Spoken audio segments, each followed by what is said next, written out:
And now to global value chains. Yes, this is yet another aspect gravely disrupted by the pandemic. And that is still affecting the economy, of course. Although global value chains are a strong driver for growth and job creation, particularly in developing countries, the pandemic has forced investors to lean more on nearshoring options to mitigate their risks. But what implications will this rethinking of location, footprints, and regionalization mean for the world of work of IPAs in particular? This reshuffling of global value chains and its impacts on investment is exactly what we're about to explore. Allow me to introduce our next panel of speakers. Escipión Joaquín Oliveira Gomez, Assistant Secretary General at the Structural Economic Transformation and Trade at the Organization of African, Caribbean, and Pacific States. Mr. Oliveira is a national of the Dominican Republic with 30 years of experience in drafting, managing, supervising, and evaluating multi-donor programs and projects for the creation and strengthening of micro, small, and medium-sized enterprises and business support organizations at national and regional levels. Welcome.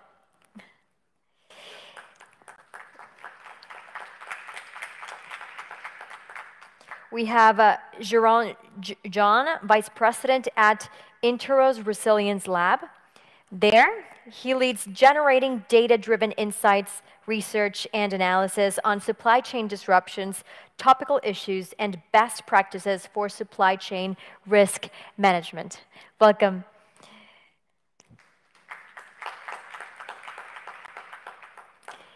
We have Armando Elbron, Investment Promotion Workstream Leader at the World Bank Group. He is currently a Senior Investment Policy Officer with much of his current work centering on FDI and investment promotion. Welcome. And last but not least, I don't know if Mohammed is here. Mohammed Al-Mualem, Executive Vice President at DP World. With more than 3 decades of experience in port and terminal operations and management, Mr. Al-Mualem has led the growth and development of the region's most important port through a period of major expansions, defining and driving its strategic vision. Welcome, Mohammed. And last but definitely not least, please welcome the leader of this discussion, moderator Anna Marie Basden, Head of Autos and Infrastructure, Country Risk and Industry Research at Fitch Solutions. She has headed Fitch Solutions' automotive research team since 2005, extensively covering the global autos market since late 2021. She has been focusing her team's research on the electrification of vehicles and the associated infrastructure. Welcome, Anna Marie. The microphone is yours. Thank you so much, Ariane. Thank you. And as Ariane said, I'm head of one of the research teams at Fitch Solutions. And before we start, I'd like to take the opportunity to thank WAIPA for allowing us to be one of the sponsors of this fantastic event, because it's really touching on so many of the issues that are important to economies and to investors and to the flow of investment at the moment. And as Ariane was saying, the supply chain is one of the top issues in mind at the moment.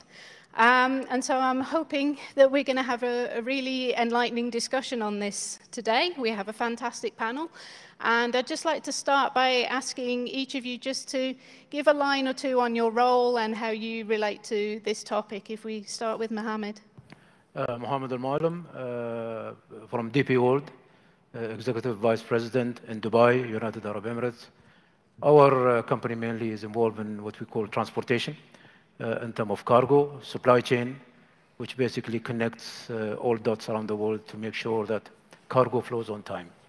And we have different verticals where we are in ports, economic zones, free zones, logistic parks, logistic companies, shipping line, and in some countries, railways as well. So if you, the way you can see it, it's a full complementary verticals which really serves as a one service provider from end to end. Thank you, Garant. Yeah, so hello everyone. Garant John, I'm a vice president at Interos. We're a supply chain risk and operational resilience software company. Our headquarters is in Washington, DC, though I'm based in London. My role is to head up our resilience lab. So rather than kind of focusing on software development, I spend my time doing supply chain research, looking at major sources of disruption that impact our customer base, and working on kind of thematic research primarily for procurement and supply chain leaders, although we also cover information security as well. I joined the company in January. My previous 10 years has been spent as a senior supply chain research analyst, most recently with Gartner. And so supply chain risk, digital transformation, those kind of topics are ones I've been covering for, well, quite a few years now. But anyway, great to be here. Thank you for having me. Thank you very much. And Armando? Thank you. Very impressive. I'm really excited to be here with all sharing this panel. And my name is Armando Heilbron. I work for the World Bank Group based in DC. I'm also based there. And I oversee investment promotion globally for the World Bank Group. That means from Fiji all the way to Haiti and Central America. We manage about 77 projects actively, and that means technical advice and financial support to the countries that request this support. This is typically part of a bigger picture in which countries want to foster private sector involvement in the economy, including SDGs, global value chain accession or participation, FDI, etc. And I'm very pleased to be here. Thank you very much. Thank you. Last but not least, thanks a lot. I work for the Organization of African, Caribbean, and Pacific States under the leadership of His Excellency Mr. George Rebelo Pinto Chicote, who is our Secretary General from Angola. The OECBS is an institution created in 1975, and in which 79 countries from Africa, Caribbean, and Pacific, myself being from the Caribbean, work together to transform the world in a better place. We try to promote the sustainable development of our countries and the gradual integration of our economies in the world economy, seeking to reduce and eventually eradicate poverty. That is our mantra.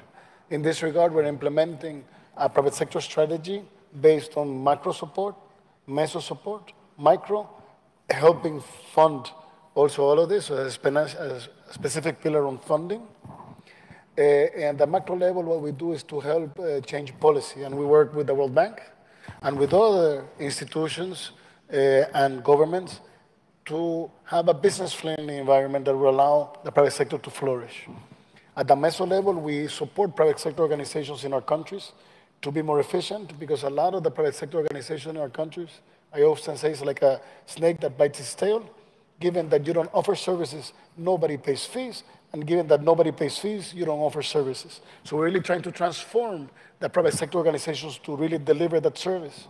At the micro level, we help specific companies, mainly SMEs, with direct support. For example, we have a specific support with the Tony Lumelo Foundation in Nigeria, helping women in Africa insert themselves in global value chains.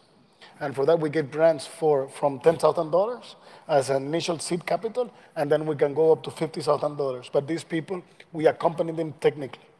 We cannot do that for every SME or every country, so what we do, we manage around 20 programs with the European Union, which is our partner for the longest time, and we manage a portfolio around 600 million euros of investment. But in every program, we select different countries, and we work through the exchange of best practices. So our role is through collaboration. We work together with partners. We work a lot with the United Nations. I personally worked a little bit with the biports, because you have the port of Caucedo in my country, and you have a logistics center that, in fact, I have taken the whole Caribbean to see as the way to go, the logistics center that you have in Caucedo. So we really try to establish partnerships in search for a better world, and that's what we try to do. Great, thank you very much, everyone. So in terms of the discussion, I think we'll start at the beginning with why value chains are such an important part of the economies, particularly for developing countries. Ariana referenced it at the beginning. We also heard about it in the opening remarks this morning for the whole event. It's a thread that's going throughout the day's talks. So Armando, given that you deal with so many different countries, what is the link that you see between FDI and the value chain? Yes, thank you very much. No doubt that there is a strong link, and it's not new. It comes from even the 70s when investment promotion started to get a sense in most of the developing nations. Since then, we were talking about sectors, and still today, we talk about sectors. What are the sectors in which your agency focuses on? Manufacturing, agriculture, services. But since those times, the best agencies were focusing on segments within sectors or go all the way to a particular activity. So let me just mention an example that many people know about, semiconductors. We talked about it this morning. So it's not about attracting Intel as a company or Taiwan Semiconductors or Samsung as a company to a country. You're attracting a link of a value chain of that company that you can aspire at because of your competitiveness in the country matches what the company needs for that particular value link in the global value chain. So you see, it's like a piece of a piece of a piece that you are now able to, because of fragmentation of production processes, you are able to bring this to your country.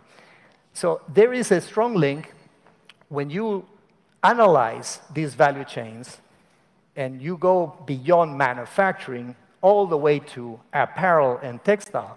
You can see that in Haiti, there is a very good opportunity to bring some pieces of the global value chain of apparel. But you have to be very specific as an agency so that you can talk to the right companies and convince them about your value proposition. Thus, FDI happens. Thank you. And Mohammed, you're one of the companies that have been attracted. You're expanding in emerging markets. So what has been your experience in that emerging market expansion? I think when a crisis like COVID happened, it has really brought to light and to surface that supply chain has become the most important one because of the interruption which has happened. And not only that, and I think also it's reliance of the countries in terms of, especially those countries that we saw that either they are into exporting commodities like food, or countries which are importing food, beside all other stuff. But of course, in a crisis time, you tend to focus on what is priority. And in that sense, we in DP World, of course, moved in terms of a strategy to create that kind of resilience that was spoken earlier, is that how do you create a resilience in a well-designed supply chain network, which has all these verticals inside that I mentioned earlier, to make sure that really, even though there's disruptions that are happening, that you're able to move things from one end to another, especially when you have, from where we come in DP World, that everything comes under your one control. And that's where really we started to look at. Of course, every area and every continent has a different environment, different circumstances. There are continents which are very weak in their transportation infrastructure.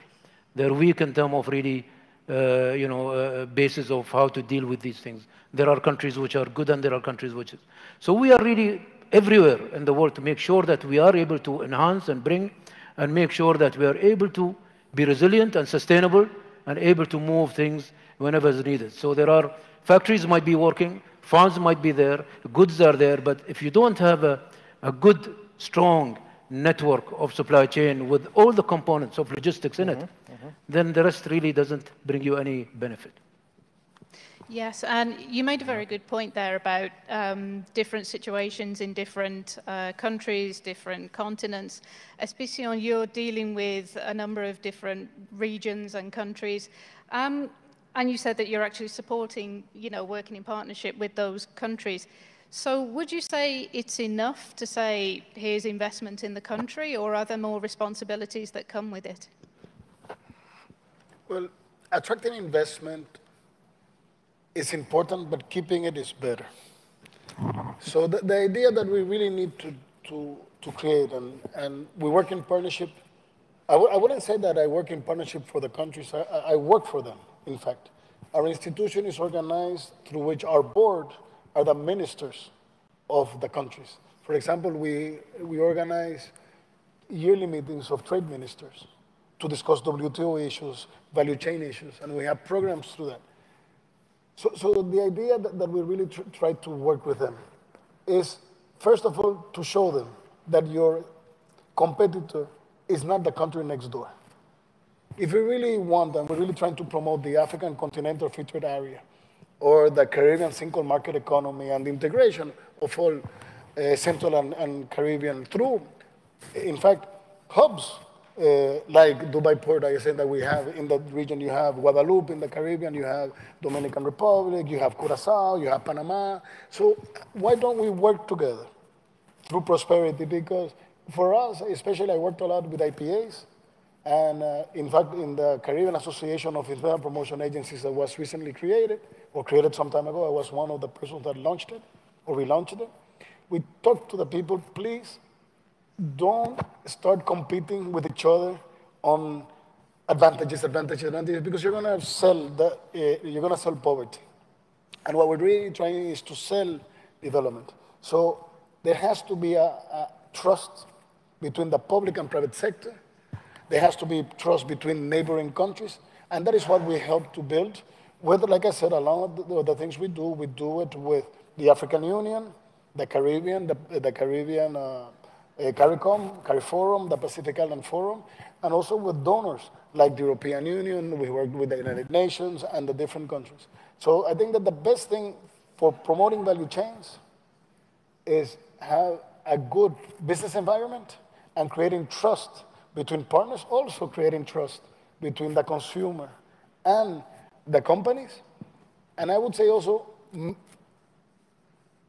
telling people that they can make it. A lot of the smaller companies see joining a global value chain like an impossible job.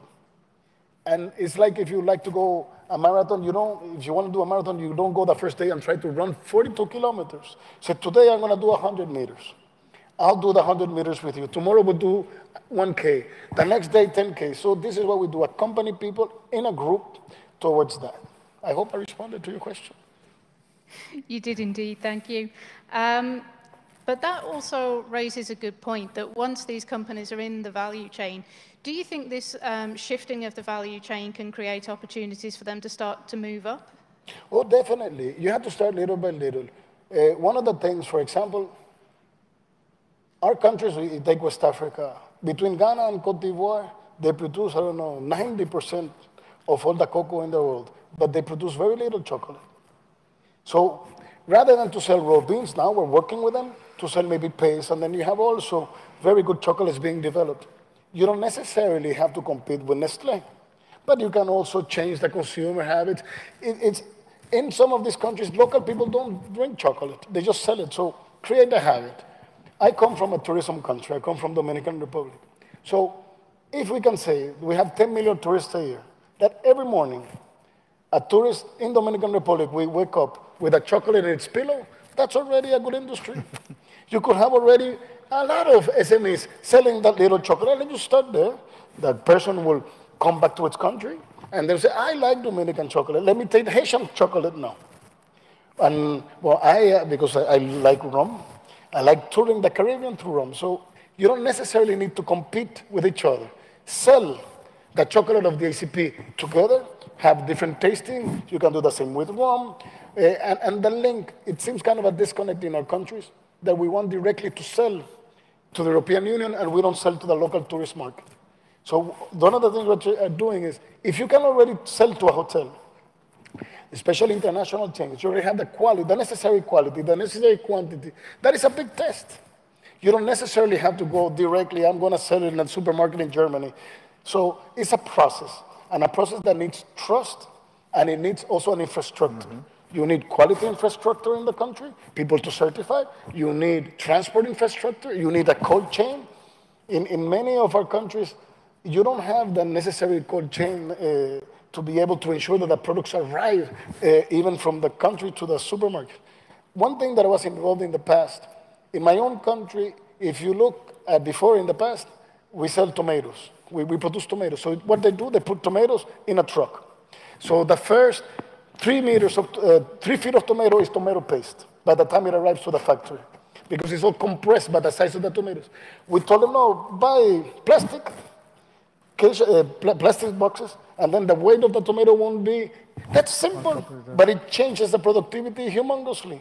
And we told the processing companies, you buy the cases, you give it to your producers, you ensure that they're clean, and that directly simple, huh? But a productivity enhancement of incredible. So I am not into rocket science. I am into little things that change people's lives. And that enhancement in productivity is hopefully is transferred to the farmer. We want a world in which tomorrow farming in our countries is not synonymous with extreme poverty. And that is unfortunately where we are today.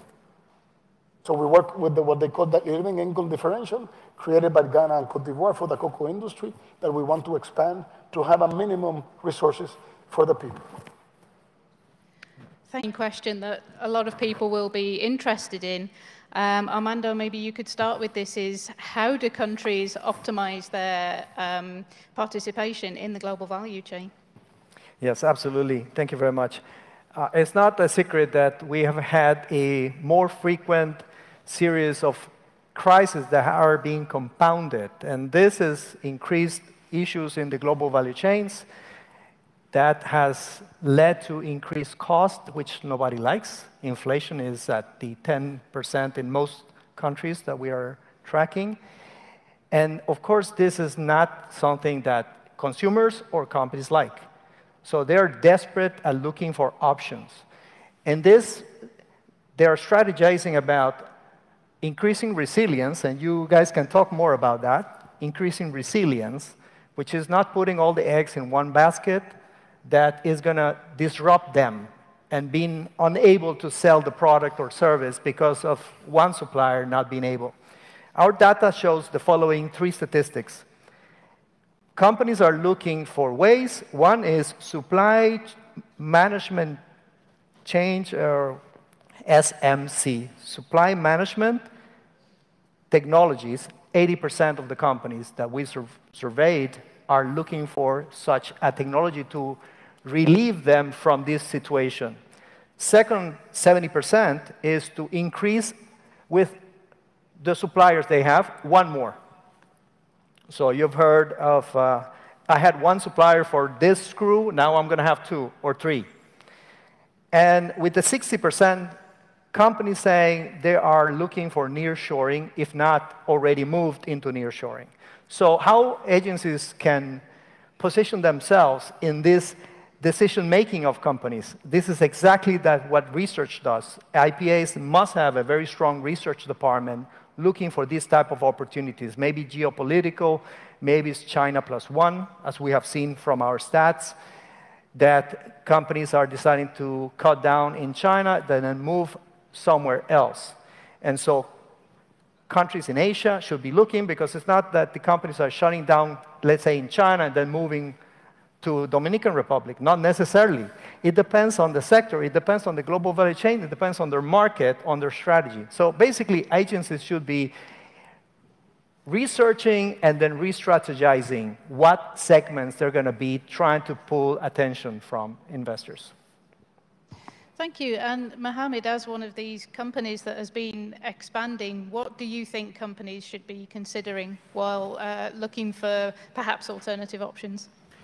I think, as what you said, is really the companies should, I mean, again, from COVID, it has been learned that dealing just from one area or sourcing from one area could be very risky, especially in a situation where you have crisis. So there are many companies now looking at really relocating into being nearshoring, or an area where they have, better accesses to things. So because it's not only disruption to the consumers, but it's disruption to the country's economies themselves, where that has a negative effect on them. So that's where we really come in terms of what we found out, that it's very important collaboration with governments in terms of working with the governments and making sure that come up with kind of synergy together to make sure that we are able to build capabilities in those areas.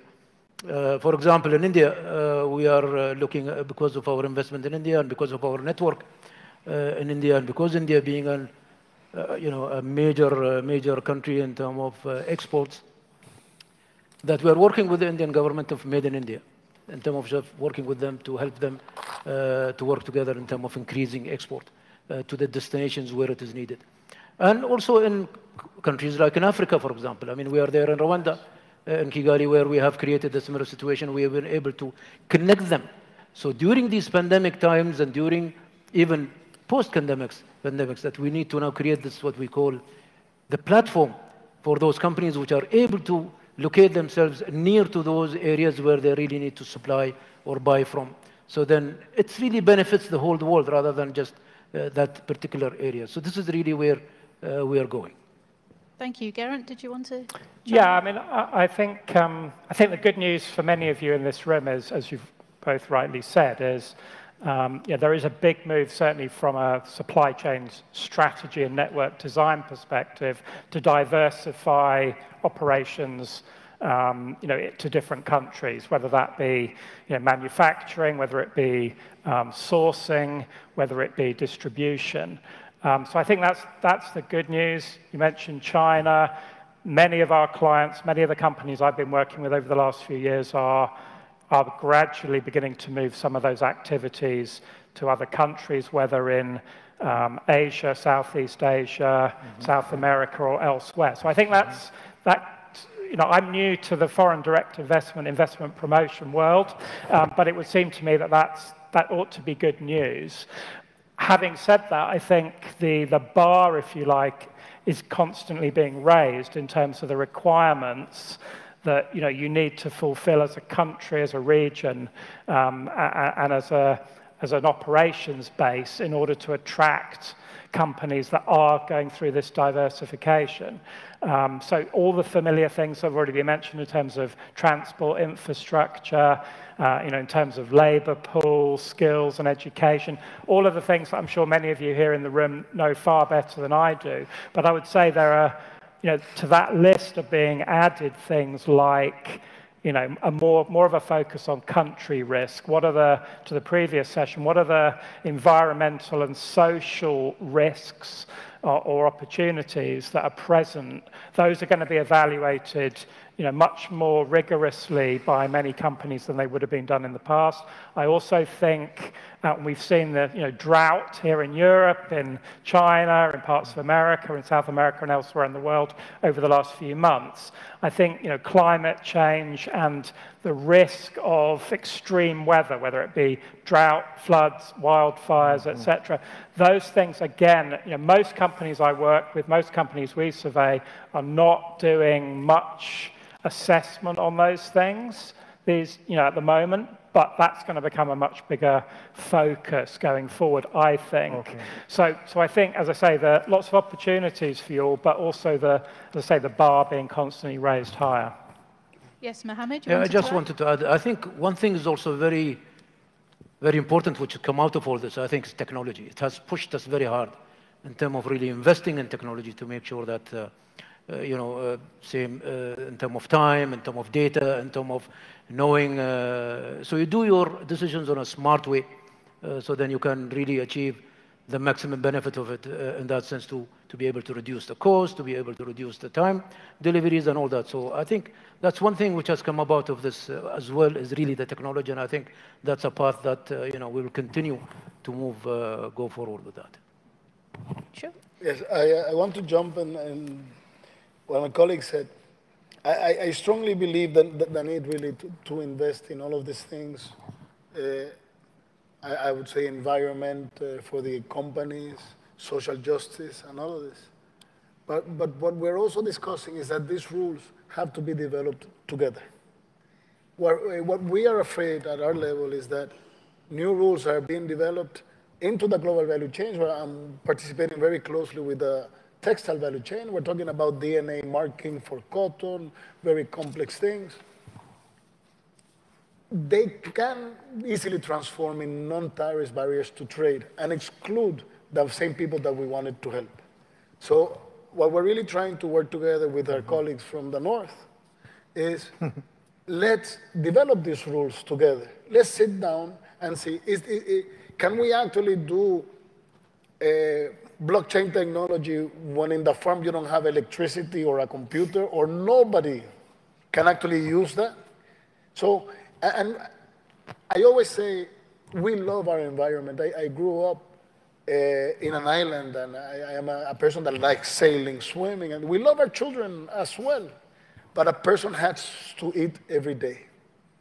There has to be a balance. When you work in these global value chains, you have to ensure that these rules are worked together and also apply the necessary technical and financial resources for people to be able to comply. I will always say, let's use the carrot, not the stick. And we're really, that is part of the things that we're doing together with our partners, is this discussion has to be global. And definitely is the way to go. But if you put rules that are unattainable, people will always find the trick of circumventing them, and that is not what we want. So I just wanted to have this little thing on that part, but I think that, and this is why we work together with partners. Let's discuss, let's sit down. One of the things that, again, because I know Dubai Port in Dominican Republic quite well, they have a cold storage facility in the port, which was something new for everybody. That helped a lot. Simple discussion. What do we need? Okay, we put it, and that helps everybody. That helps the business, that helps the companies. Little things. Again, I am not a rocket scientist. We just have to discuss and develop rules together and put the necessary infrastructure through also PPPs, the roads, etc. You need a road. How can we sit down to bring, if you want to insert the global value chain, but it's impossible to bring, I don't know, the cotton from in the middle of the desert to the port? We work together, we do a port, we do a highway, we do a concession. That is the things. But of course, in order to be there must be trust. And this is where the environment, the business environment is the most important. Trust among partners and being able to say directly to the person, I don't agree. It's not because you don't agree with somebody that you're against him. But let's find solutions together.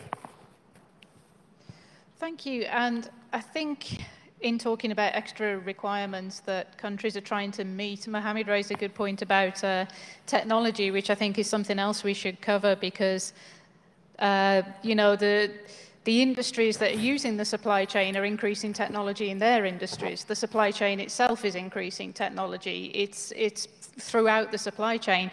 And Geraint, I know this is very much in your wheelhouse. How do you see companies using technology to mitigate their risks in the supply chain?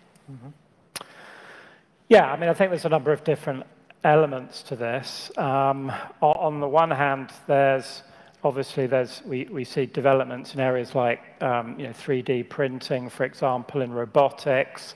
All of those kind of developments are helping companies to be, particularly manufacturing companies, to be much more efficient, much more productive, but also to inject greater flexibility into their operations so that they can maybe customize products for a local market, for an individual customer, consumer, move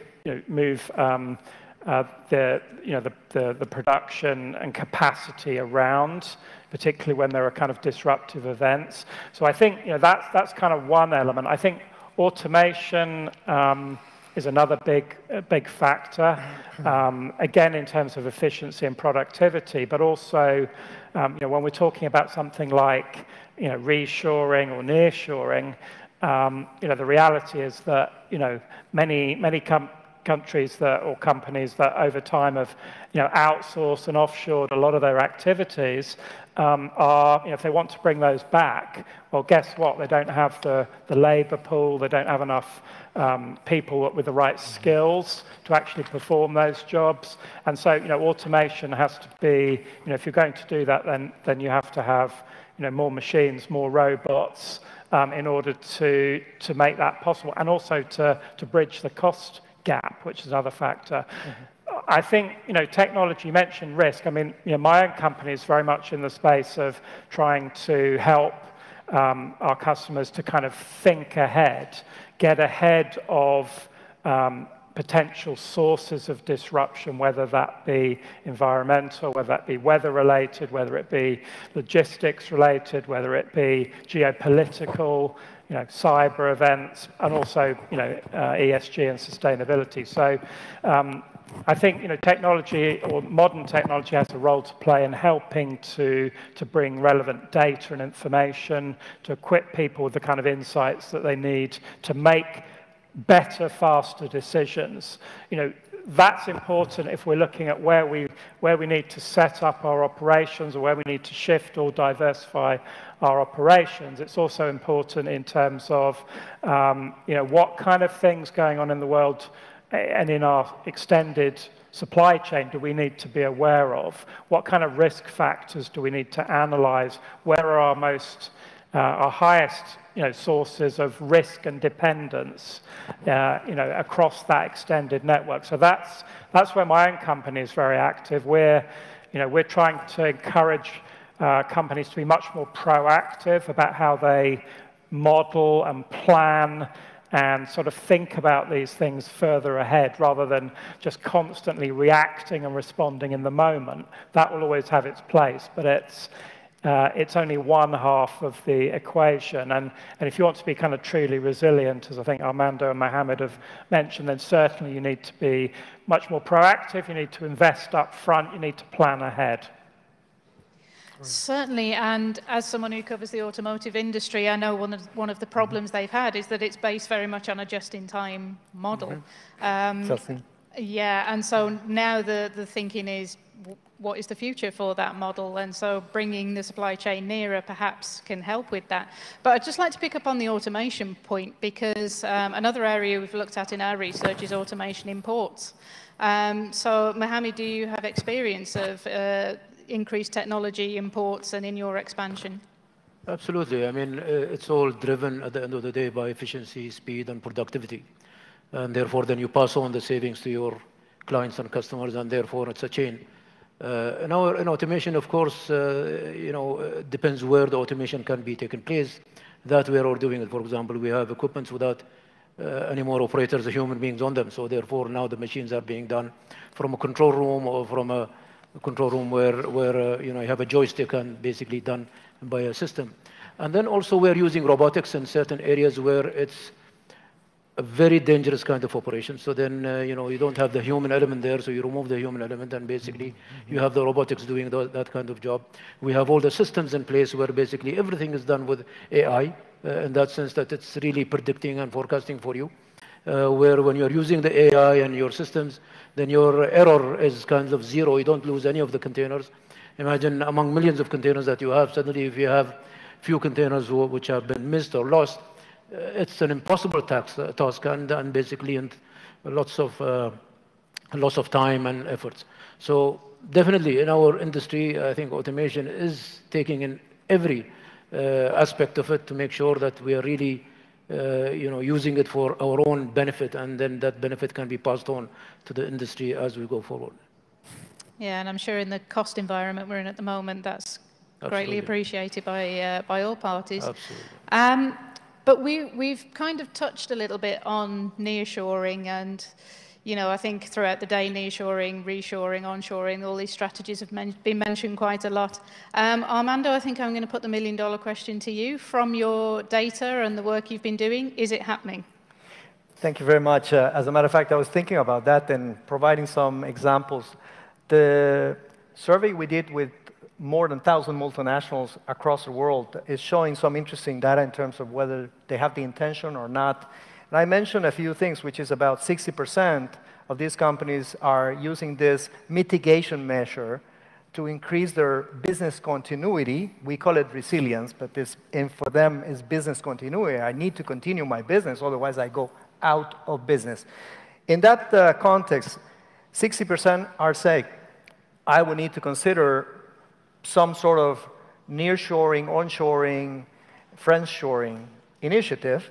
And what we know, it varies by sector and it varies by regional location. So in terms of some sectors, automotive, close to your heart, What we know is that definitely they need to be closer to their markets, because having one component being made too far away with the logistics situation, it's hurting them, it's hurting their profits. So what we have noticed is their intention very high on nearshoring, their actions, what we're starting to see. Tunisia, Serbia, North Macedonia benefiting tremendously from this. We are already starting to see some projects, these are countries we help, in which they have, after being prepared with their good value propositions, because this is not overnight, they have done some research, they were ready for these sectors, they have been trying to get the attention of investors, and they have gotten some good level of success. But all of a sudden, this is the wind that they are needing to push their sail. And in this case, they are getting the results because of this sort of being in the right place at the right moment. Automotive. Semiconductors. Okay, so there's a debate whether it's nearshoring, friendshoring, or something else, and Pilar can tell us because she's been a lot more working with this sector than I have. But what I know is these are very high-cost little things that can be shipped from the moon if it was necessary one day. So they don't really care about the logistics in terms of the cost because they're not moving heavy stuff. The value to cost of logistics is minimal. So they really worry about the best location to produce one thing and then ship it to the next thing, and next location does another value-added process, ships to the next one, and it goes on and off. At the moment, because we know chips are missing in many of the products, they're looking for increasing like twin capacity. Somewhere else, they need the capacity. And I don't know what the conversation of the US delegation was in Taiwan, but most likely we can all guess they really want to have some dual manufacturing capacity somewhere in the US or every country is looking to create this capacity again. So semiconductors is rethinking how to deal with this. It's very expensive to have a fab, which is the front end of the semiconductors value chain, but then you also need the back end of it, which is assembly and test. And these are the things that Dominican Republic wanted to do some time ago, and Costa Rica is already doing it, and Mexico is doing it, and then Vietnam and China and the others are already tapping into this opportunity, and it's happening as we speak. They need to duplicate this capacity. As a matter of fact, Intel announced going back to Costa Rica for assembly of this about 2 years ago, precisely when COVID hit. So the company most likely had been thinking about it, and now this was the time to do it. Then move to food and beverages, or food in general. It's more of, yeah, being close to market. So some of the countries in the Eastern Europe have been benefiting of this situation. But look at this. I learned yesterday, and sorry for this, but Holland, because of SDGs and their national determined commitment to the Paris Agreement, they have to move farmers away. They need to divest of their very core business of agribusiness. Do they know their stuff? They do. So I would be running right now to meet with these Holland Dutch investors to bring them to my location because I got the right thing to offer. They would be actually in the move, but not necessarily for nearshoring. It would be a little bit of the opposite, but for a good reason. The last but not least, textiles and apparel. And so this is also a very mobile value chain, especially the apparel, the sewing. You pick up the sewing machine from one place to another very easily, and many countries have experienced this over the years. So this is my last example.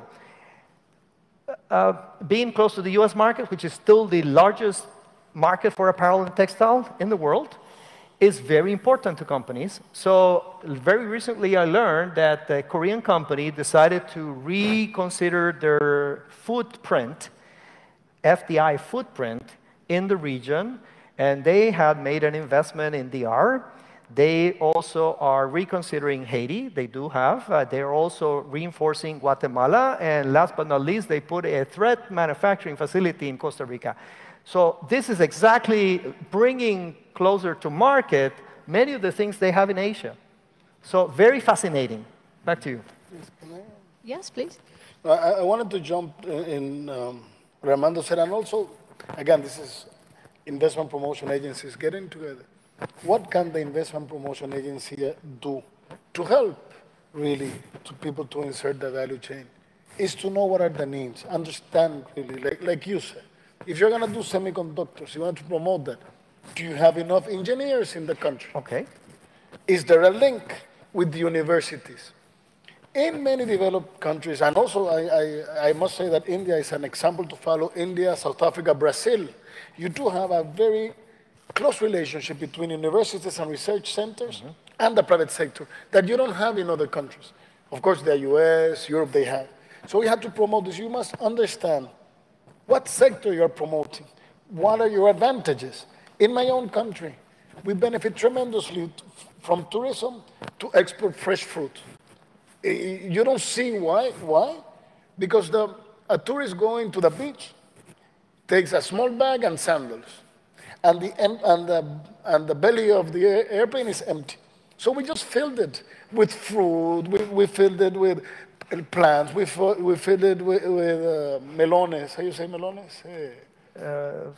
Watermelon. Melons, yeah. We filled it with melons. And it's also understand your niche. What are my strong points? And there I also want, what another role the IPs can do is a mentality change that has to happen. And you have to work strongly with customs. You have to change the mentality from a custom official, from a person that is just going to tax somebody and people feel aggressed sometimes by the tax authority. You have to change the mentality. He has to produce a service. And that is a trade facilitation service. And that trade facilitation service, you will pay for it. So it's a whole change in mentality. Also understanding, something that we also have been in this environment, and you talked about Haiti and Dominican Republic.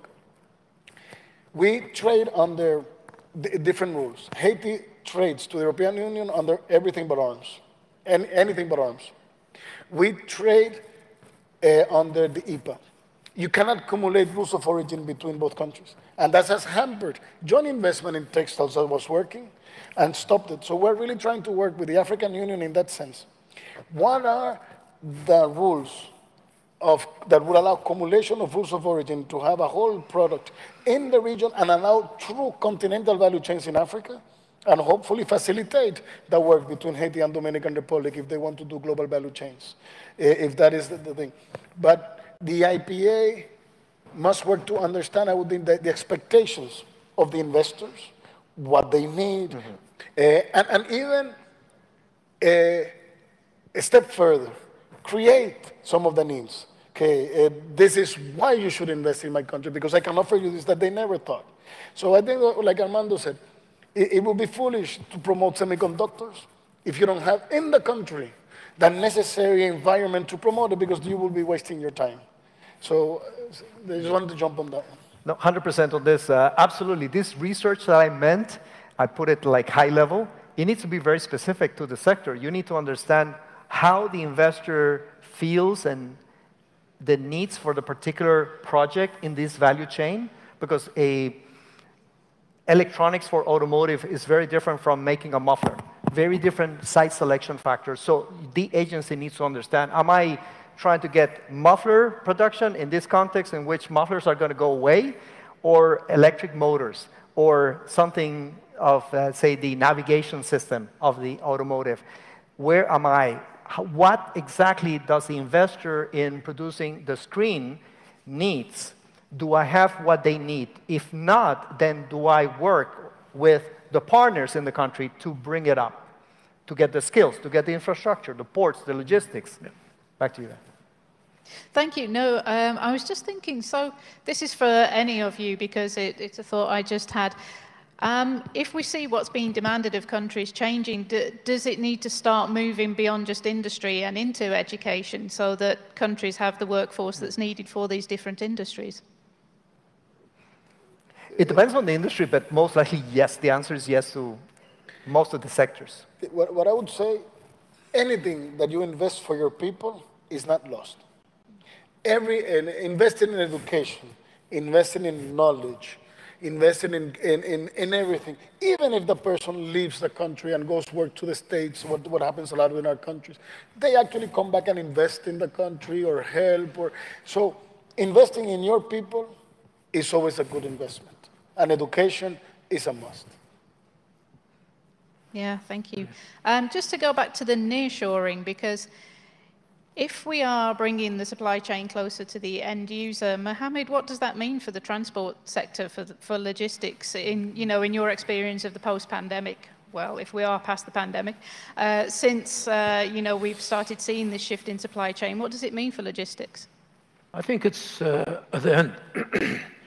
You need to really go to your end user to see what is really they need in that sense, and basically you design around it. But already the network exists, the capabilities exist. It's just we need to fine-tune it. And as I said, at the end, nearshoring itself is something that's going to happen, no doubt. But it's not as easy as said. I mean, there's lots of studies, lots of discussion need to take place within that. But I think from the logistic point of view, we are already, everywhere in the sense of making sure that we are able to meet. But it's really the end user at the end what he needs. And then to design across that then becomes a very, I won't say easy, but it's something that manageable and can be done very quickly. And I guess if we start considering some of the different strategies, nearshoring, reshoring, Garen, what do you think some of the challenges are in these different strategies? Yeah, I think we are seeing some movement in terms of activity operations shifting, as Armando and Mohammed just said. Look, I think we certainly developed economy, multinational companies are still, despite all of our talk about resilience and risk and everything else, disruption, they are still very cost focused. So I think, one of the, obviously, cost differentials, whether it's in terms of labor or other factors, have long been a big barrier to kind of reshoring, or in some cases nearshoring. So I think that's not going away. Obviously, we see wage rates, labor costs in places like China and elsewhere kind of rising, which maybe is narrowing the gap. But that is going to remain a big challenge. I think that's certainly a lot of our US clients find Mexico an extremely attractive location. Why? Well, because it's on their on their border, literally. There's interesting or good clusters in automotive, in electronics and other sectors there. But there's also a much lower cost labor pool, and so that is, I think, while that's being sort of chipped away at a little bit, I still think that's going to remain a major factor for the next few years. Other challenges, as I mentioned earlier, just the availability of the right kind of talent, the right kind of skills, people actually wanting to do the jobs, including things like long-distance lorry driving. That's another major challenge, and I think, as I said, that's why we see a lot of focus on automation. It's partly to try and close the labor cost differential, but it's also to try and bridge the talent gap or the lack of the right kind of labor pool. I also think another major challenge or barrier is, if we're thinking about China and sort of decoupling from China in some cases, great, you can bring a factory back to kind of Mexico or the US or Eastern Europe, but where's your supply base? And we know, and as you've rightly said, Armando, there are many different layers in many of these very complex supply chains. And if the reality is, you may bring finished production or assembly back to a near shore or onshore location, but where are the component suppliers? Where are the raw material suppliers? Where are the semi-finished module suppliers, and where are the services suppliers? And if they're all still in China or elsewhere in Asia, let's say, then you're still going to have long lead times, you're still going to have the potential threat of disruption, you're still going to have all the other challenges associated with that. So So I think this points to the need for building up, strengthening local supply bases, local kind of clusters to support those different industries. Now, that's something that many industries around the world have long had because of the nature of the products that they produce. But I think, certainly from companies I talk to, they're very conscious of the need for both, skilled labor for their own operations or for their direct suppliers, but also they need those kind of indirect suppliers in all the different tiers and layers around that to support the whole kind of ecosystem. And you need that to be nearshore or onshore in some situations. And that's not something you do overnight. Yes, sir? Yes, please. No, I agree entirely with what you're just saying. And also to say that we have also best examples. Rwanda is a very good example of a country that is inserting itself to the supply chain, and they started really working on the train that comes from Mombasa directly to Rwanda. So you have to work with your neighboring countries as well and facilitate, like you say, transport, because sometimes you don't have that link. It's difficult, really, to insert yourself in global value chains if you're not working with your neighbor country. Rwanda being a landlocked country, it is inserted quite well in global value chains because they did work with their neighboring countries and they have the train that goes directly, I think, from Mombasa to Kigali. And if you look at other places in the Caribbean, Barbados is more or less an industrial country. They produce some industrial juices and things like that, but they have to import the raw materials from elsewhere because Barbados doesn't produce fruit. You can actually, if you're a very good swimmer, you could swim between Dominica and, but you have to be really, really good, okay? Between Dominica, at least sail, between Dominica and Barbados. In Dominica, the fruit rots because they don't know what to do with it because there's no transport to take that fruit from Dominica to Barbados. You have to import it maybe from Miami and other suppliers. So if you're really trying to have that common market working together, you really need to establish those links.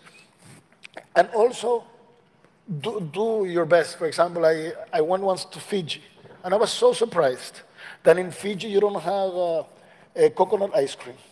They just have chocolate and vanilla. Fiji doesn't produce nor vanilla nor chocolate. They produce coconut that they don't know what to do with it. So also understanding what are your strengths and say, okay, why should I really try to do locally ice cream out of cocoa that I have to import or vanilla that comes from Madagascar or whatever?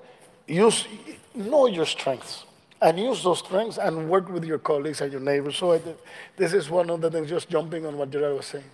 Absolutely, yes. Thank you very much for the tip on Fiji, because I'm on mission to the Pacific on that. Okay, two things. One, it's on fundamentals, and the second thing on challenges.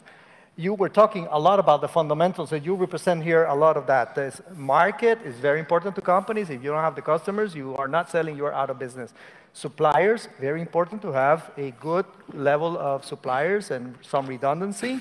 Now, you also need the skills. We talked about that. We need infrastructure that is working well and consistently, not just having too many containers or even ships in Los Angeles because there's no people to drive the trucks. So all this is very important to investors. And utilities and the cost of utilities and reliability. We're working with most of these countries in the world to improve the ecosystem that investors need to flourish. The next one, so that was fundamentals. The next point is that agencies have a role in working with investors to improve the ecosystem. This is aftercare. It's well called as aftercare or post-establishment services that the agencies do.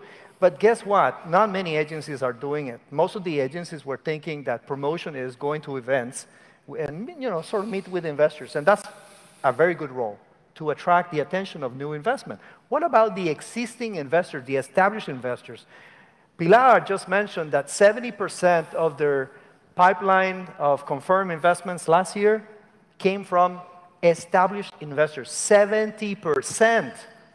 So that's very significant. And we know from our statistics, using UNCTAD data and our own IMF data, that 50% globally comes from reinvestment of earnings, which is the companies are not necessarily interested in taking the money away.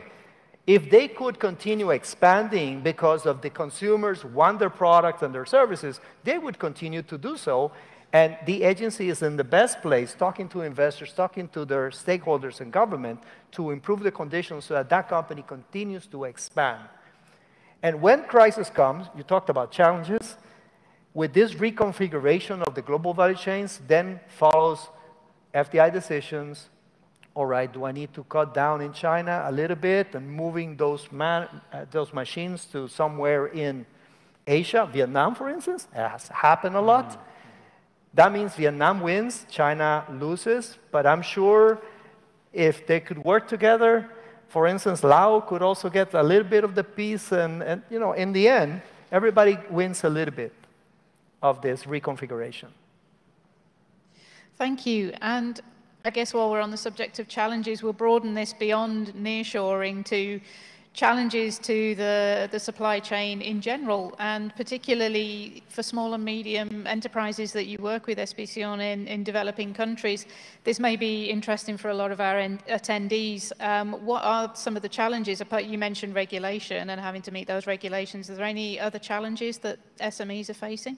Yes, from our discussion and research, the main problem for MSMEs in developing countries is finance. It's really access to affordable finance. Yesterday we were talking with Armando and also how can women, which is the bulk of the MSMEs in all of our countries, can have access to finance in some countries in which customary law will not allow them to possess land. So how can you actually go to a bank and get a loan to enhance your business when you don't have any collateral? Another thing that I think is very important is also to train our banks to understand and value intellectual property. If you go with an idea, if you go with a copyright or a patent in the US, you can get a loan very easily. If you go in our countries with a patent or a copyright, they will tell you, oh, that's great. Please give me the lease of your mom's house, and then the land of your father, the car of your uncle, because they need that. So collateral. The collateral. You have to have that discussion. So you really have to enhance the financial system, because money is available, but I'm talking about affordable funds, especially in agriculture, long-term loans, because a lot of the loans you have to pay back in 2 or 3 years. If you really go into agriculture, it takes some time for the plants to grow, to have fruit. You need a grace period, you need some support, and also you need the technical infrastructure in the country. If you want to insert yourself in, I would say, in the meat industry, you have to have a local lab that can certify the meat. You have to have a local lab that will certify that your products are compliant, that they don't have no heavy metals, etc. So you need the infrastructure. You cannot launch yourself to try to reach a global value chain without understanding what is the ecosystem that you need. Because if not, basically, you are going to failure. So for me, it's that dialogue that has to happen between the small and medium-sized enterprises, that they can get the funds that they need, that they can also get the technical assistance that they need, and the necessary collaboration. And again, for me, there are 3 important things. It's dialogue, dialogue, and dialogue to really find solutions that we can go forward. Thank you. And Armando, you work mostly with multinationals. Are the challenges different, the same? Oh, absolutely. They're quite different. When we ask about the key challenges companies are facing by size, small, medium, and large, their answers vary a lot. Most of the financial needs come from the smaller companies, so we have a solution for that. Multinationals typically come with their own funding because they have their own sources and they're connected, or their own earnings from one place, they move to another to continue growing. So multinational companies don't necessarily need funding from the bank in Cameroon or the bank in Brazil. They still request in Brazil because they continue doing, but BNDES. The thing is, multinational companies are typically coming with their own funding, and this is what countries really want, is this fresh capital that comes in, together with some assets that are like bringing up or upgrading the the capital and the skills in the country. And so their needs are totally different in that aspect of the financial. Now, what are the solutions we bring? And let me just bring two, and maybe it sounds like a little bit of advertisement. World Bank works with every country with what we call SME funding mechanisms. What this means is the money that the government of X country requests goes to a funding that is well managed, professionally managed, and then micro companies owned by a woman that does perhaps a fantastic bread that is sourced to the restaurant in the hotel that you're talking about, gets $5,000, and then she starts, cranking, and then she gets additional funding. So this is like very, very micro, and this is one of the key products that we have in the bank is this SME finance. And SME Toolkit is one of the things we also have within our unit, which is how to help SMEs also understand business, because they may have a great idea, but they don't know how to put it together. They don't know how to put a business plan together. So this is SME world. On the other extreme, there is the multinationals. And multinationals, they don't need any training. They don't need financing. They need good fundamentals. And the countries can aspire at preparing this ecosystem. It takes some time. But with determination, you can get it. And I can tell you stories, but here's one. With my country, Costa Rica, we weren't ready for semiconductors. And this is why Harvard wrote the case study, is how come Costa Rica was able to attract it. We talked to the company for 12 months. And each of these meetings was relevant in understanding what the company needed in human resources, in logistics, in telecom, in power generation, et cetera, et cetera. So we had an understanding, a direct dialogue with the company and with the stakeholders in the country to make the ecosystem work for semiconductor companies, not just for Intel, for any other company in the electronics industry. And that's what we call advanced manufacturing in the country. The same thing is true when we work with other countries. So we understand the sector. We see if the country has what it takes for this investment to happen, and if it's not, then you build up to the requirements of the sector, because we call it aspirational sector when the country wants it, and it would be good for the country and the SDGs, but the country's not ready. So the agency has an advocacy role to improve these conditions and eventually go out and promote proactively. Yes, can I add something? No, in the promotion side, because I want to say, with the European Union, we have put in place a lot of financial systems. We have a guarantee scheme called EURIS for MSMEs that we're implementing. We have several funds run by the European Development Finance Institution, SEDFI, which is like Agri-5 for agriculture, give long-term loans. We're giving loans to cooperatives in West Africa with a fund called ABC Capital Fund, and we're looking to have blending facilities that help. But one of the main criticisms that we get is that the funds arrive to the local enterprise or cooperative at a high interest rate. Because it's very difficult to compete. If a multinational can get a 1 or 2% interest rate, how can I pay them 15 or 16%? And this is a question that we often face, but what we say is that our funds are not there to compete with your financial system. So if your central bank is giving certain interest for the local currency, you cannot come in and give loans under that, because then you will be really cheating the financial system and creating a disturbance. So when we talk about financing for SMEs, there's also a work that has to be done locally. We at the ACP level, with the European Union, with the United Nations Development Capital Fund, we can come and help. But it can never be coming to compete with the local market, is something on top. So when they talk about interest rate in our country, yes, once you get down your interest rate locally, we will match it, but we cannot come. And this has been an eternal discussion. What happens is, because sometimes we work a lot with the European Investment Bank, maybe they can source the funds at 2%, but they lend it at 16. What they do is that the difference is just reinserted to help other people. It's not that nobody is getting rich with that money because we are working in development. But we cannot come in to what I would say disturb the local financial system because it has a consequence that is very negative for the country. So it has to be, like I said, dialogue and understand each other. Thank you. So it's clear there are plenty of challenges. So I guess if we look further ahead, what would be the ideal is to make the supply chain a whole lot more resilient in future, that we don't start facing a lot of these challenges again. So Geraint, what would be your view on how companies can go about this?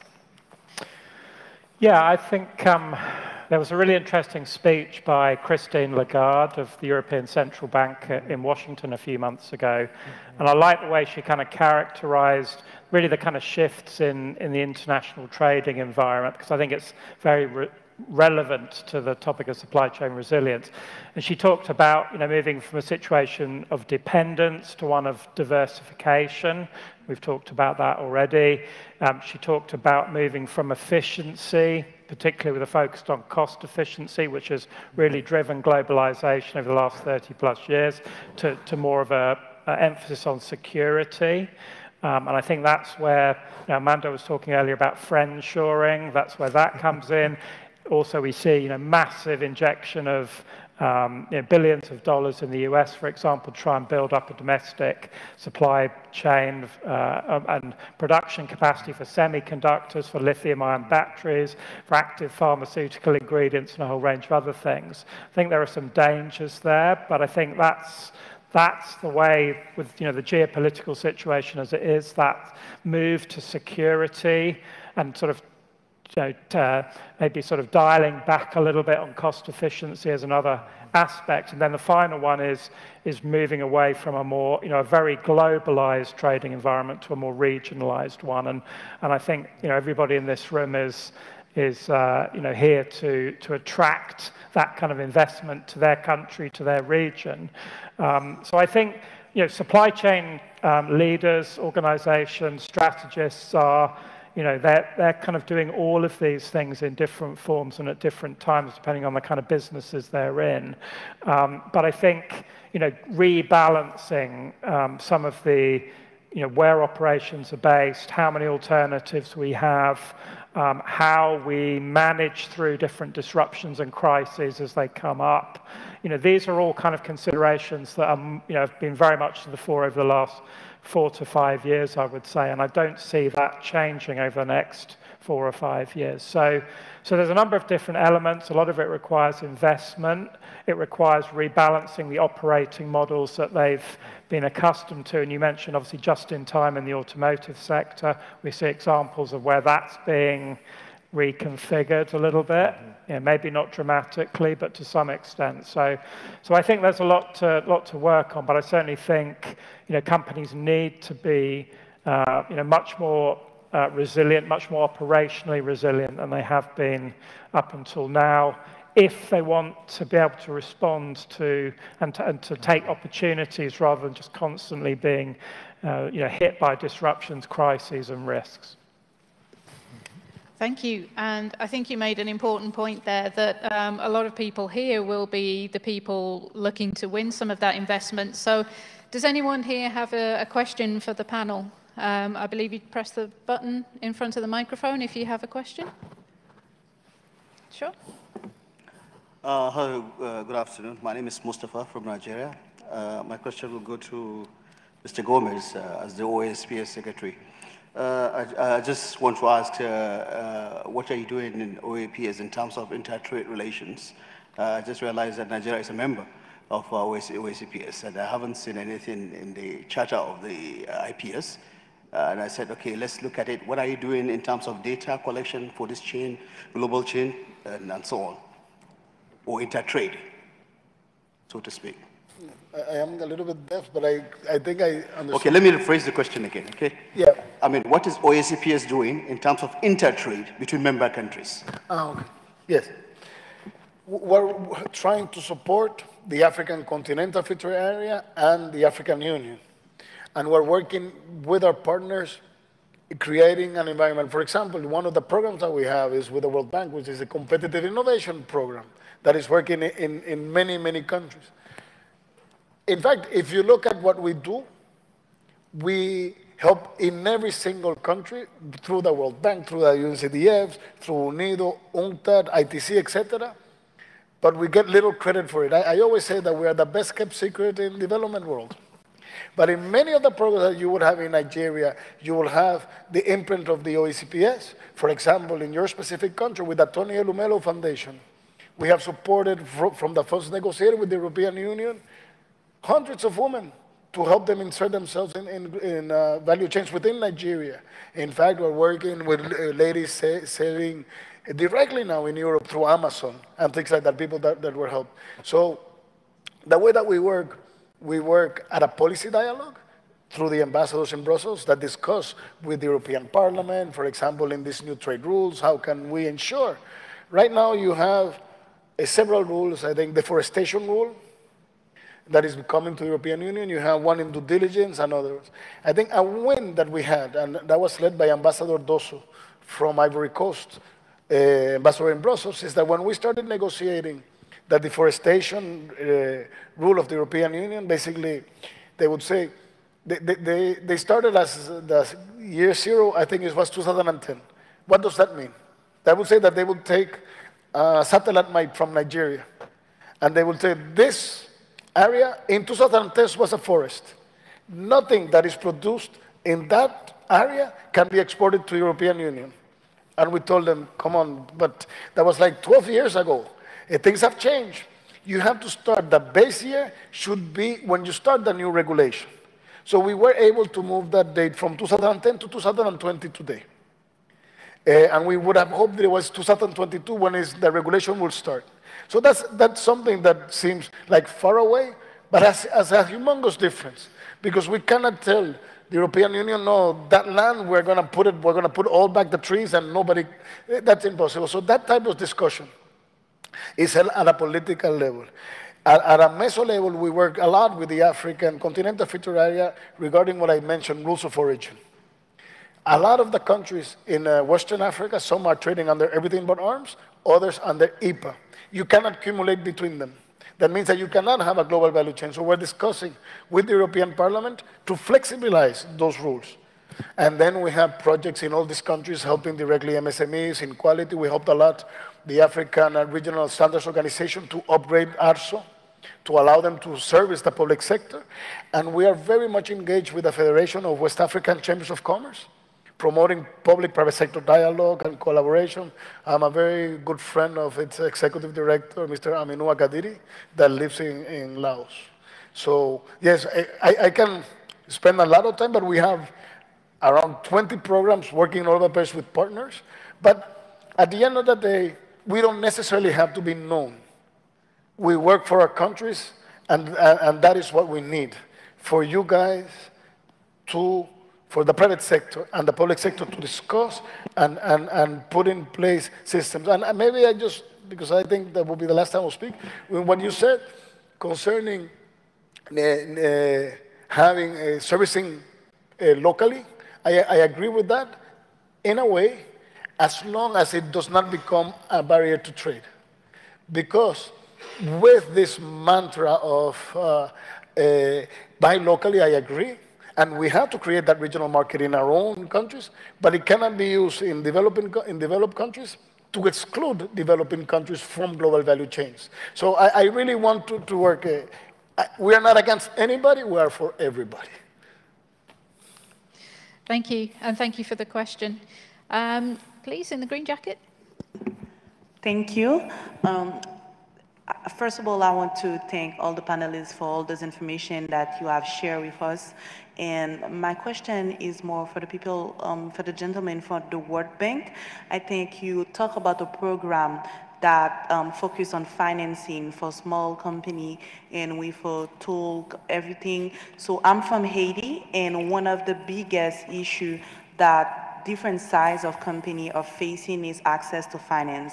And everyone know that companies that are led by women, they have like multiple impact when they can grow, and finance is definitely a challenge. So how can maybe we have access, more information about this program, how this program can fit also the situation of Haiti, because I know there are standards that have to be respected, but in the same time, the size of the economic of a country make a huge difference regarding how we can implement a program.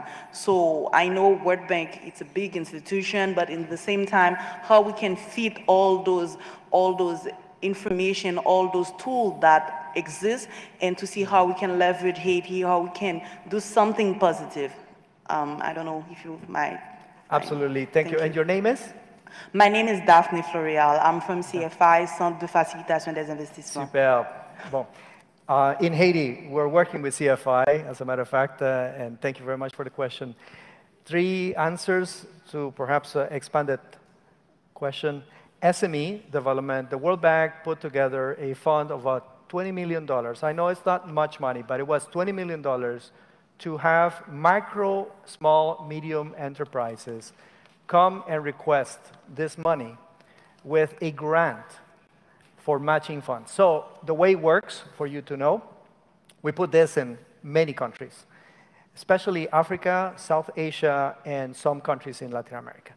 And this is an instrument in which we foster participation from especially micro businesses, mostly women-owned, and they submit this proposal, a business plan, which we help with technical advice, provided for free by this program. And once this business plan makes sense, because most likely they haven't thought of all these ideas, where do I source my flour? Who is my customer? And all these things we help with. Once the proposal is sound, then we give this grant. They actually have to get a matching fund for it to work. Because we believed, and we know from empirical evidence, many years doing this, that if you don't have blood on the table, on the paper, it will not work. You have to have some level of risk yourself as an entrepreneur so that you don't take this money for free and run away. So this is one thing. And as a matter of fact, we have been helping in Haiti for the last 4 years with avocado, so production of avocados to the US market, just in time. This is the best price you can get for an avocado from Haiti into the US. Avocados. Vetiver, which I don't know the translation, but... Vetiver. Vetiver. Okay, merci. Vetiver is very, very interesting, and many perfume companies and others like this. Haiti produces vetiver. Actually, fantastic avocados too, right? Yeah, yes. And then coffee. So this is 3 value chains. I'm not extending into the other things we were helping with, but those 3 in which we were helping investors, micro and small, to learn about the markets and be able to get this money and then export to markets, US, for instance. In the middle, we have IFC. IFC is La Corporation Financière Internationale. International Finance Corporation is part of the World Bank Group, and they lend to the private sector in the developing world. We're the biggest investment bank for the developing world. Nobody else is bigger. And we have money just ready for these very good business plans from middle-level companies. They are not new. They are not startups, so don't come up with, here's a business plan for a startup. They're businesses that have been growing for some time, and they need capital to expand. Typically, they are domestic businesses, but we're also investing in ventures, joint ventures. Last but not least is the multinationals. And we were the ones who brought SAEA to the north. We're the ones who brought Hansea, Korean companies, to the Parc Industriel Metropolitain, and we're helping with industrial parks to have more capacity to absorb all these foreign direct investment. So just to give you a sense of what we're doing in Haiti. Thank you. Gentleman behind Daphne. All right. My name is Jude Ziko from Nigeria. I work for an IPA in Nigeria. My question concerns the GVC. We've talked about and we heard you expatiate on challenges that IPAs and countries will face in keying to the global value chain. But listening to Mr. Amanda, the World Bank man yesterday, he did mention that most of your programs now concentrate on the North African side. So my question is, if considering the challenges that you've enumerated, there are cost issues, there are capacity issues that exist especially in the West African side at this moment, how would people from that region be able to take advantage of the opportunities that the global value chain exposes? You also talked about the IPAs, the responsibilities, the facilitation role that they can play in order to activate some of the programs you enumerated. Unfortunately, cost and budget issues are still there. Is there any provision, or can you make a provision, especially in your policy decisions, to extend, if you like, some support to IPAs so that they can facilitate, they can create more capacity, they can create linkages to involve all people who are supposed to be involved in order to extend the opportunities to rural areas, to people without capacity, and build the platforms that will progress the programs for people to key into GVCs, the onshores, and nearshores, and so on and so forth. So, thank you. I think the question is to me. What's your name again? Jude. Jude. Exactly. Thank you very much. Yes, thank you. Look, I think if there is a region, and please forgive me, if there is a region that the World Bank is most attached to, is Sub-Saharan Africa. This is where the biggest chunk of our portfolio, and I could say easily 60% of the funds, I'm talking as a bank, the lending, the grants, the credits that we give to client countries, 60% goes to Sub-Saharan Africa, which is huge. Most of my time is in Sub-Saharan Africa. And this is the case for most of my colleagues within the bank who work in infrastructure, ports, roads, airports, electricity, water, telecom, education, health, hospitals. I mean, the World Bank covers so many other aspects. Africa has been the focus of the attention, I would say, of the last 10 years, and it's going to continue being there because we strongly believe in this continent. Now, there is the North, which we call the North Africa and Middle East because of the affinity with the Arab world. We have a different tailoring to these countries. And then Sub-Saharan Africa, we have another sort of package. But every country, when they request it through their Ministry of Finance to us, we tailor the package, the needs. So we talked a lot about Haiti, and I can talk a lot about each of the countries in Sub-Saharan Africa. But just to mention, what are we doing in West Africa? Okay, dearest to my heart, Mali, because that was my first country in international development. Mali. You know the challenges in Mali.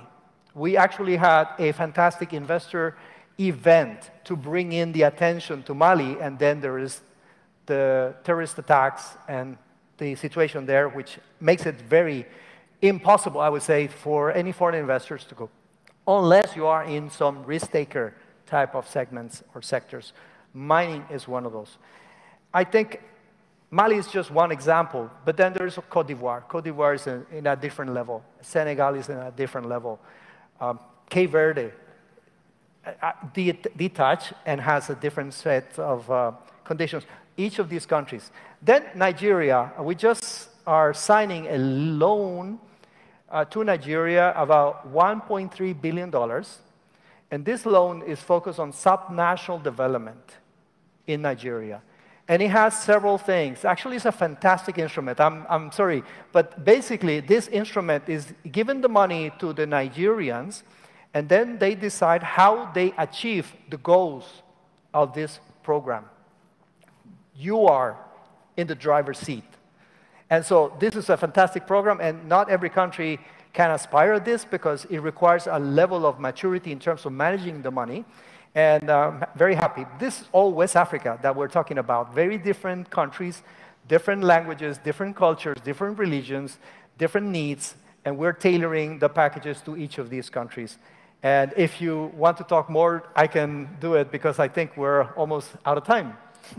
We are, but Espicion, you wanted to quickly add? The question that you asked the gentleman from Nigeria, I would say that I don't think that in Africa I feel African, but the last time I said this Senegal, everybody laughed. So I don't say that much anymore.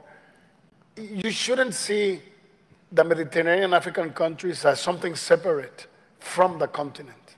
In fact, there was recently they launched the African Business Forum, which is led by an Egyptian lady, Madame Mansour, very competent, and her vice president is from Fewasi, based in Lagos.